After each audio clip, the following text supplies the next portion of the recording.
যারা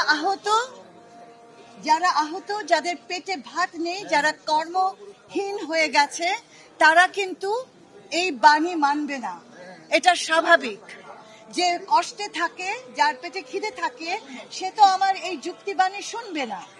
তাহলে তাদেরকে আমাদের সকলকে মিলে, এবং আমি আমার সুস্থ যে আমাদের আন্দোলনকারী জুলাই বিপ্লবীরা যারা এখানে আছে, তাদের কাছে আমি আহ্বান করছি, আমাদের সাথে তোমরা সংযোগ স্থাপন করো এবং তোমাদের মধ্য থেকে একটা কমিটি করো। এবং আমার দুটো মন্ত্রণালয় আছে, সেই দুটো মন্ত্রণালয় থেকে কতগুলো সম্ভাব্য জায়গা আছে, আমি ইমিডিয়েটলি এই জায়গাটাতে যা দেখে গেলাম, সেই জায়গাটা থেকে যারা খুবই কঠিন অবস্থায় আছে তাদেরকে ইমিডিয়েটলি এই একটি সপ্তাহের ভেতরে আমাকে যত তাড়াতাড়ি দেবে, আমি 3 দিনের মধ্যে তাদেরকে সাহায্য পাঠাতে পারবো। এবং এটা এই কারণে বলতে পারছি, আপনারা জানেন যে সরকার প্রতিজ্ঞাবদ্ধ, আমরা এদের পাশে থাকবো। এই কথাটা বলার পরেও তাদের তো তস হবে না।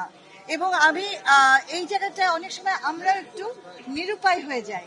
তো আমরা শর্টকাট যদি করি, শর্টকাটও কিভাবে করা যেতে পারে ডকুমেন্টেশনটা ঠিক রেখে, সেটাও আমরা দেখবো এবং দেখছি।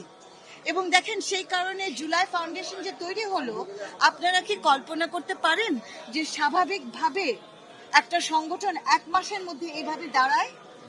যদি আমরা সকলে মিলে উঠে পড়ে না লাগি, একটা সংগঠন তৈরি করেছি কাগজে কলমে নয়, একেবারে কার্যকরী ভাবে, এবং এটার জন্য অনুদান আসা শুরু করেছে।